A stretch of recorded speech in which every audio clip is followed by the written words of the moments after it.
We're now to Everton, who have announced that they have formally appealed against their 10-point deduction. And Vinny O'Connor is outside Goodison Park for us. He joins us live here on Total Football. Vinny, what are the next steps of the process now that the appeal has actually formally been submitted?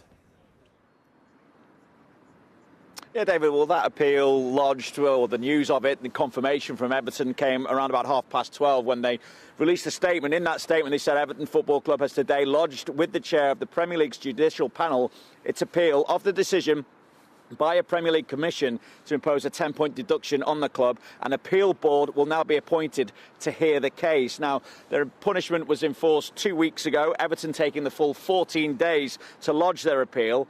At the time, they said they were shocked, they were disappointed at the initial ruling.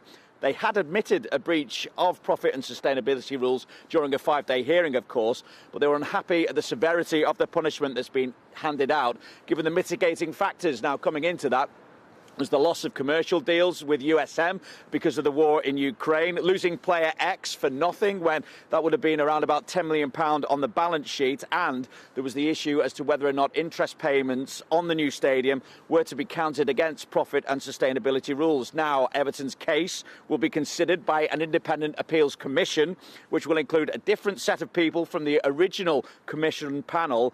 The appeal process, we understand as well, will be concluded before the end of the season. In some quarters, there's a feeling it could be concluded as early as March as well. And any punishment upheld will be enforced this season.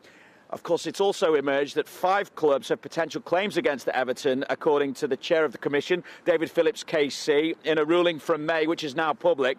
And those 5 clubs, Leeds, Leicester, Southampton, Burnley and Forest, have another 2 weeks to lodge their case as well. And while all of this is happening, Sean Dyche's team need to focus on getting points on the pitch, and a huge game this weekend as part of the Saturday Night Football, Vinny. Yeah, it continues to be a distraction, everything around the club, I suppose, in some ways. Sean Dyche was asked yesterday even about the possibility of Everton facing further disciplinary action this season over financial rules, again being breached for this year, and facing the possibility, as I say, of further disciplinary action. Dyche said he can only deal in certainties. What is certain at the minute is that Everton were once 14th and 8 points above the bottom 3. Now they're second from bottom and 5 points adrift of Luton in 17th. They go, as you say, to Nottingham Forest tomorrow. They have doubts over the fitness of Dominic Calvert-Lewin, while Amadou Onana hasn't fully recovered either from the calf injury that kept him out against Manchester United last weekend. But Everton's way form is good. They've beaten Brentford, West Ham, Crystal Palace on the road. They've beaten Aston Villa on the road as well in the EFL Cup. If Calvert-Lewin isn't fit to play, and we know that yesterday he sat out training, if he's not fit to play, then they do have Beto back from injury. He did train fully with the squad, but Sean Dyche again finding a situation of needing to change the noise around the club, and I suppose 3 points against Nottingham Forest tomorrow would be a big step towards that. Absolutely would be, wouldn't it? All right, well, listen, thank you very much indeed for the moment, Vinny.